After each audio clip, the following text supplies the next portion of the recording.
Human body में क्या था, एक तो स्मूथ मसल सेल, तो हमने लास्ट ईयर भी देखा था कि मसल सेल होती हैं 8th में, तो मसल सेल। दूसरी ब्लड सेल्स, तो हमने देखा था ब्लड सेल्स होती हैं डिफरेंट टाइप की। इसके अलावा हमने नर्व सेल्स भी देखी थी कि नर्व सेल्स क्या होती हैं, तो ये नर्व सेल है। नर्व सेल के अलावा ये देखो ओवम है, ओवम हमने देखा था रिप्रोडक्शन वाले चैप्टर में, ओवम। इसके अलावा ये देखो बोन की सेल है, ये कौन सी सेल है, बोन सेल है। स्पर्म देखा था हमने, सिंगल स्पर्म। और एट लास्ट हमने क्या देखा था, fat cell, sorry fat cell, तो ये क्या है, फैट की सेल है। तो डिफरेंट टाइप की सेल्स है, muscle cell, blood cells, nerve cell, ovum, sperm, bone cell and fat cell. तो ये डिफरेंट टाइप की सेल्स है, कहां से, एक ही ऑर्गेनिज्म, ह्यूमन बॉडी से। तो एक ही ऑर्गेनिज्म में डिफरेंट टाइप की सेल्स भी हो सकती हैं, ठीक है। The shape and size of cells are related to specific function they perform. तो शेप और साइज क्या होते हैं सेल्स, वो किससे रिलेटेड होते हैं, फंक्शन से, फंक्शन जो भी वो करती हैं। सम सेल्स लाइक अमीबा, तो कुछ सेल जैसे अमीबा हैव चेंजिंग शेप, तो ये ध्यान रखना अमीबा की कोई फिक्स शेप नहीं होती, उसकी शेप क्या होती रहती है, हमेशा चेंज होती रहती है। In some cases the cell shape could be more or less fixed, तो कुछ केसेस में सेल की शेप मतलब परफेक्टली फिक्स हो सकती है और नहीं भी हो सकती है।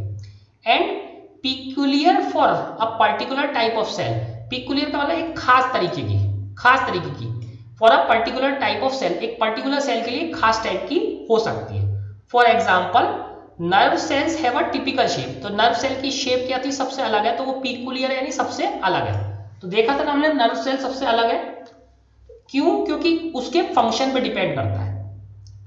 Each living cell has the capacity to perform certain basic functions that are characteristic of all living forms. तो सारी की सारी लिविंग सेल जो होती हैं, जो भी लिविंग सेल है उसमें क्या कैपेसिटी होती है, टू परफॉर्म, क्या परफॉर्म करने की, सर्टेन बेसिक फंक्शन, कुछ बेसिक फंक्शन जो कि that are characteristic of living organism, जो कि सारे के सारे लिविंग ऑर्गेनिज्म करते हैं, वो करने के फंक्शन हर लिविंग सेल में होते हैं। How does a living cell perform these basic function, तो कैसे करती हैं ये, we know that there is a division in of labour in multicellular organism, ठीक है। तो यहाँ पे क्या होता है, मल्टी सेल्यूलर जो ऑर्गेनिज्म होते हैं उसमें क्या होता है, डिवीजन ऑफ लेबर होता है, सच एज ह्यूमन बींग्स, जैसे मल्टी सेल्यूलर ऑर्गेनिज्म क्या है, human beings. This means different parts of the human body perform different function, तो डिफरेंट पार्ट जो ह्यूमन बॉडी के होते हैं डिफरेंट फंक्शन करते हैं, ये भी आपको पता है, ठीक है। Different parts of human body perform different functions. The human body as a heart to pump blood, तो हार्ट क्या करता है हमारा, ब्लड पंप करता है। Stomach to digest food and so on, तो स्टमक से क्या होता है, food digest. Similarly division of labour is also seen within a single cell, तो इसी तरीके से सिंगल सेल ऑर्गेनिज्म में भी क्या होता है, डिवीजन ऑफ लेबर होता है। In fact each cell has got certain specific components within it known as cell organelles. तो अब देखो जैसे ह्यूमन बॉडी के डिफरेंट ऑर्गेनिज्म में लेबर डिवाइड हो चुकी थी, जैसे हार्ट क्या करता था, ब्लड पंप करता था, और स्टमक को क्या करता था, फूड को डाइजेस्ट करता था। तो इसी तरीके से सिंगल सेल भी काफी सारे काम करते हैं, उसमें भी डिवीजन ऑफ लेबर होता है, ठीक है। अब देखो similarly division of labour is also seen within a single cell, single cell में भी लेबर डिवीजन देखा जाता है। इनफैक्ट ईच सेल, हर सेल में has got certain specific component, हर सेल में कुछ स्पेसिफिक कंपोनेंट्स होते हैं, within it known as cell organelles, तो जिसको कैसे जाना जाता है, सेल ऑर्गेनेल्स। तो ऐसा नहीं कि सेल ही सबसे छोटी है, सेल के अंदर भी, जैसे सेल था, सेल के अंदर भी छोटे छोटे कंपोनेंट होते हैं जो स्पेसिफिक काम करते हैं कि ये वाला काम ही करेगा, ये वाला काम ही करेगा, तो उनको क्या बोलते हैं हम, सेल ऑर्गेनेल्स। तो इसको कंपेयर करो अपने एटम से, तो एटम एज ए होल क्या रह सकता था, केवल एटम, बट एटम के अंदर भी छोटे छोटे पार्ट थे, क्या पार्ट थे, प्रोटॉन, न्यूट्रॉन और इलेक्ट्रॉन। तो ऐसे ही सबसे छोटी यूनिट तो सेल है, जैसे एटम था, बट एटम भी प्रोटॉन, न्यूट्रॉन, इलेक्ट्रॉन से मिलकर बना था, और सेल में भी क्या है, सेल ऑर्गेनेल्स है, सेल में भी सेल ऑर्गेनेल्स है। तो सेल के अंदर, सिंगल सेल के अंदर भी लेबल डिवीजन हुआ है, वो कैसे हुआ है, सेल ऑर्गेनेल्स से। Each kind of cell organelle, तो हर तरह का सेल ऑर्गेनेल्स तो क्या है, परफॉर्म अ स्पेशल फंक्शन, वो एक खास काम करता है। सच एज के जैसे making new material in the cell, तो कोई ऑर्गेनेल नया मटेरियल बनाता है। Clearing up the waste material, तो कोई वेस्ट मटेरियल का जो है बाहर निकालता है, जैसे कि जिसे हम एक्सक्रीशन कहते हैं from the cell, and so on. तो ये डिफरेंट टाइप के काम करते हैं cell organelle. A cell is able to live and perform all its function because of these organelles। तो सेल क्यों काम कर पाती है, कैसे लिव कर पाती है, क्योंकि ये सारे के सारे फंक्शंस जो है ये सेल ऑर्गेनेल्स कर रहे होते हैं। These organelles together constitute the basic unit called the cell। तो ये सारे के सारे ऑर्गेनेल्स क्या मिलकर बनाते हैं, बेसिक यूनिट, जिसे हम क्या बोलते हैं, cell. It is interesting that all cells are found to have the same organelles।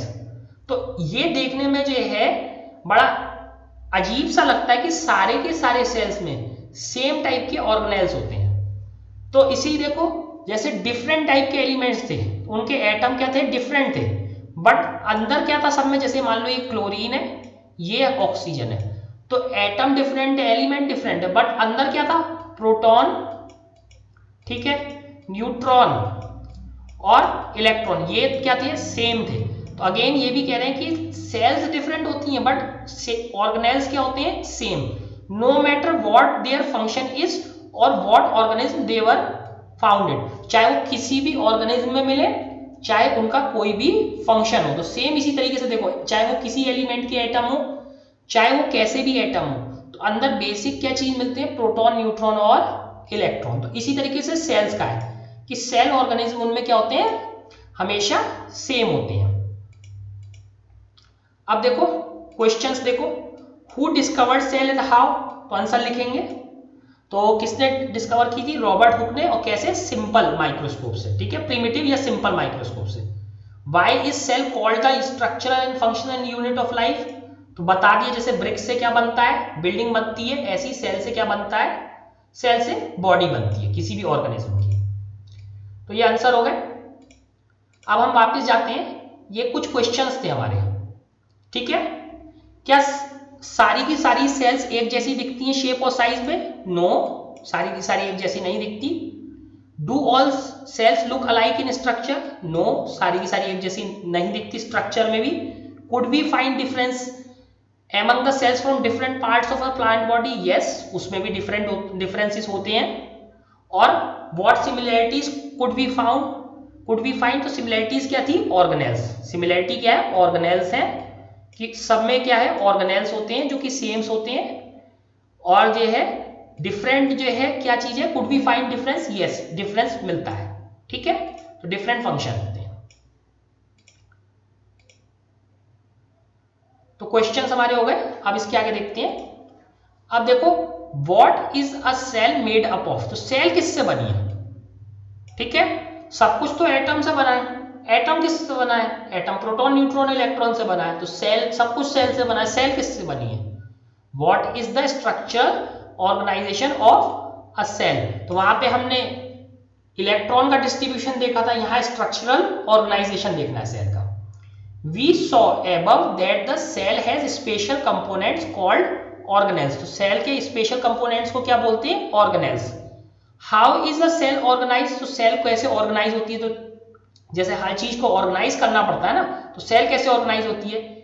If we study a cell under a microscope, अगर हम सेल को माइक्रोस्कोप के अंडर देखें, we could come across 3 features in almost, तो हमें 3 चीजें, feature मतलब 3 चीजें हैं इन ऑलमोस्ट, ठीक है।